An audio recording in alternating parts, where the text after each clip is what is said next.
Everyone, ಎಲ್ಲರಿಗೂ good morning and welcome to the video. So ಇವತ್ತಿನ ವಿಡಿಯೋಲಿ ಏನಿರುತ್ತೆ ಅಂತಂದ್ರೆ ಇಟ್ಸ್ ಅ ನೇಮಿಂಗ್ ಸೆರೆಮನಿ. ನಮ್ಮ ಅಜ್ಜಿ ಮನೆಗೆ ಹೋಗ್ತಾ ಇದೀವಿ ನಾವಿವತ್ತು. ನಮ್ಮ ಮಾವನ ಮಗಂದು ನೇಮಿಂಗ್ ಸೆರೆಮನಿ ನಡೀತಾ ಇದೆ ಅಂಡ್ ಬನ್ನಿ ನಮ್ಮ ಅಜ್ಜಿ ಮನೆಗೆ ಹೋಗೋಣ. ನಾನು ಹೋಗೋಷ್ಟರಲ್ಲಿ ಪೂಜೆ ಸ್ಟಾರ್ಟ್ ಆಗ್ಬಿಟ್ಟಿತ್ತು. ನೆಂಟ್ರು ಪುರೋಹಿತರು ಎಲ್ಲೂ ಬಂದ್ಬಿಟ್ಟಿದ್ರು. ನಕ್ಷತ್ರ ಅನುಗ್ರಹ ಇದ್ರೇನೆ ಆಗೋದಿಲ್ಲ.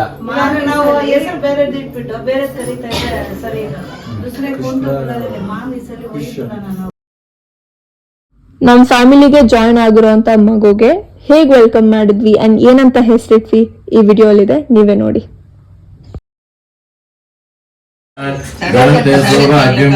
ಆಯುಷ್ ಪುತ್ರ ಗಣಃ ಓಂ ಗಣಮಧ್ಯರ್ಧನವಾಯೋ ಗಣಂ ಸೂರ್ಯ ಗಣಮಸುಹೋ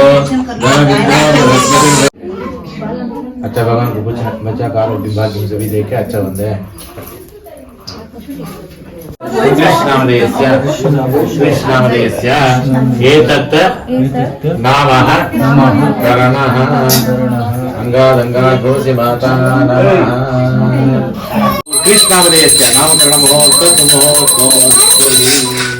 सब जन आशीर्वाद करते ಪಾಪು ಹೆಸರೇನು?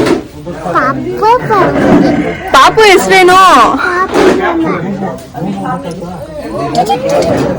ಈ ಪಾಪು ಹೆಸರೇನು ಹೇಳು.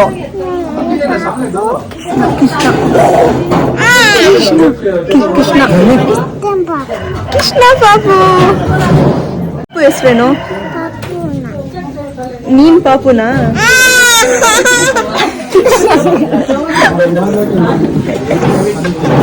ಪಾಪು ಹೆಸರು ಕೃಷ್ಣ. ಏನ್ ಹೇಳಿ ಪಾಪು ಹೆಸರು? ಅಲ್ಲಿ ನೋಡೋ ಹೇಳ್ತಿರಲ್ಲ, ಹೇಳು ಏನ್ ಪಾಪು ಹೆಸರು? ಕೃಷ್ಣ.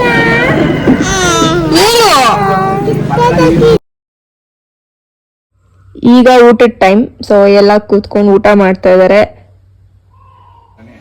ನನ್ಗಂತೂ ಇವಾಗ ಹೆಂಗ್ ಫೀಲ್ ಆಗ್ತಿದೆ ಅಂದ್ರೆ ಸೇಮ್ ಈ ಮದ್ವೆಗಳಲ್ಲೆಲ್ಲ ಫೋಟೋಗ್ರಾಫರ್ಸ್ ವಿಡಿಯೋ ಮಾಡೋರು ಇರ್ತಾರಲ್ಲ, ಸೇಮ್ ಹಂಗೆ ಫೀಲ್ ಆಗ್ತಿದೆ ಇವಾಗ. ಇಲ್ಲಿ ಬಂದವ್ರಿಗೆಲ್ಲ ಅರಿಶಿನ ಕುಂಕುಮ ಕೊಡ್ತಿದ್ದಾರೆ. ಇಲ್ಲಿ ನೋಡಿದ್ರೆ ಇನ್ನು ಪೂಜೆ ನಡೀತಾ ಇದೆ. ಆಕ್ಚುಲಿ ತುಂಬಾ ಲೇಟ್ ಆಗಿದ್ರಿಂದ ಎಲ್ಲರೂ ಊಟಕ್ಕೆ ಹೋದ್ರು ಅಂಡ್ ಇಲ್ಲಿ ಪೂಜೆ ಕಂಟಿನ್ಯೂ ಆಗ್ತಿದೆ. ಈ ನಾಮಕರಣ ಆಗಿರ್ಬೋದು ಅಥವಾ ಮನೇಲಿ ಏನೇ ಫಂಕ್ಷನ್ ಆಗಿರ್ಬೋದು, ಎಲ್ಲರೂ ಸೇರ್ತಾರೆ ಅಂದ್ರೆ ಅದೊಂಥರ ಬೇರೆ ವಾತಾವರಣ, ಬೇರೆ ತರದ್ ಖುಷಿ.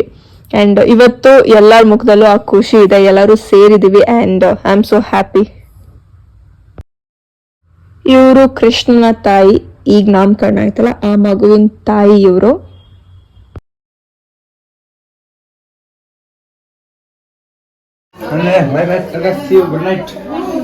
ಬಾಯ್.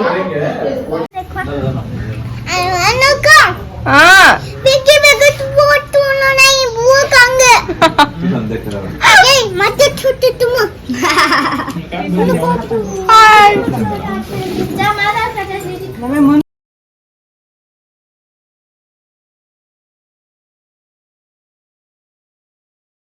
ಮದ್ವೆ ಅಂದ್ರೆ ನೂರಾರು ಶಾಸ್ತ್ರ ಇರುತ್ತೆ, ಹಂಗೆ ನಾಮಕರಣದಲ್ಲೂ ಶಾಸ್ತ್ರಗಳಿದೆ.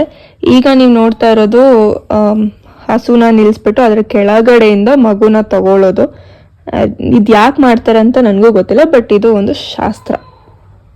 ಪೂಜೆ ಎಲ್ಲ ಚೆನ್ನಾಗಿ ಮುಗೀತು. ಹಸುಗೆ ಪೂಜೆ ಮಾಡಿದ್ದಾಯ್ತು ಆ್ಯಂಡ್ ಈಗ ಇವರಿಗೆ ಅರಿಶಿನ ಕುಂಕುಮ ಇಟ್ಟು ಒಳಗಡೆ ಕರ್ಕೋತಿದ್ದಾರೆ ಆ್ಯಂಡ್ ಮಗುಗೆ ಹೆಸರಿಟ್ಟಿದ್ದಾಯ್ತು, ಊಟ ಮಾಡಿದ್ದಾಯ್ತು. Finally function came to ending stage. ನೋಡಿ ಅಲ್ಲಿ ನಿಂತಿದೆಯಲ್ಲ, ಅದೇ ಹಸುಗೆನೆ ನಾವು ಪೂಜೆ ಮಾಡಿದ್ದು. ಆಕ್ಚುಲಿ ಯಾವುದೇ ಒಂದು ಶುಭ ಕಾರ್ಯ ನಡಿಬೇಕಾದ್ರೂ ನಾವು ಹಸುಗೆ ಪೂಜೆ ಮಾಡ್ತೀವಿ. ಅದು ನಮ್ಮ ಹಿಂದೂ ಸಂಪ್ರದಾಯದಲ್ಲೇ ಬಂದ್ಬಿಟ್ಟಿದೆ ಅಂತ ಅನ್ಸುತ್ತೆ. ಎಷ್ಟೋ ಕೋಟಿ ದೇವತೆಗಳು ಅದು ಒಂದು ಹಸುವಲ್ಲಿ ಇರುತ್ತೆ ಅಂತ ಕೇಳಿದ್ದೀನಿ, ಓದಿದ್ದೀನಿ. ಅಂಡ್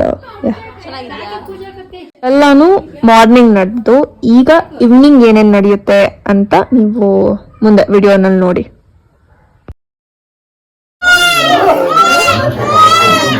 ಇವಾಗ ನೀವು ನೋಡ್ತಾ ಇರೋದು ಏನು ಅಂತ ಅಂದ್ರೆ, ಹುಟ್ಟಿದ ದಿವಸದಿಂದ ನಾಮಕರಣದವರೆಗೂ ನಾವು ಮಗುಗೆ ಏನೂ ಹಾಕಿರೋದಿಲ್ಲ. ಅಂದ್ರೆ ಬಳೆ, ಚೈನ್, ಅದು ಇದು ಎಂತ ಒಡವೆನೂ ಹಾಕಿರೋದಿಲ್ಲ. ನಮ್ ಕಡೆ ಹೇಗೆ ಅಂದ್ರೆ ಕರಿದಾರನೇ ಫಸ್ಟ್ ಅದಕ್ಕೆ ಒಡವೆ ತರ ಹಾಕ್ತಿವಿ ನಾವು. ಲೈಕ್ ಬಳೆ, ಸರ ಮತ್ತೆ ಕಾಲ್ಗೆ ಎಲ್ಲಾನು ಕರಿದಾರನೇ ಫಸ್ಟ್ ಹಾಕೋದು. ಸೊ ಅದನ್ನೇ ನೀವೀಗ ನೋಡ್ತಾ ಇರೋದು. ಇವಾಗ ಏನು ನೀವು ನೋಡ್ತಿದ್ದೀರಾ ಇದು ಕೂಡ ಒಂದು ಸಂಪ್ರದಾಯನೇ. ಬಟ್ ನೆಕ್ಸ್ಟ್ ಯಾವುದಾದ್ರು ನಾಮಕರಣ ಆದಾಗ ಇದು ಯಾವ್ದ್ಯಾವ್ದನ್ನ ಯಾಕೆ ಮಾಡ್ತಾರೆ ಅಂತ ತಿಳ್ಕೊಂಡು ಹೇಳ್ತೀನಿ.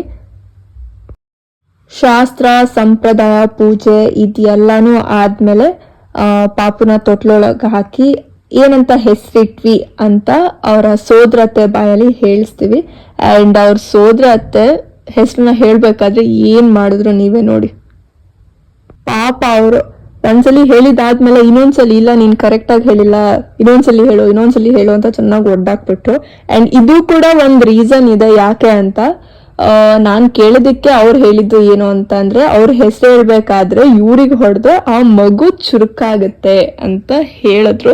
ಬಟ್ ಫನ್ನಿ ಅನ್ಸುತ್ತೆ, ಬಟ್ ಮೇ ಬಿ ಇರಬಹುದೇನೋ ಗೊತ್ತಿಲ್ಲ.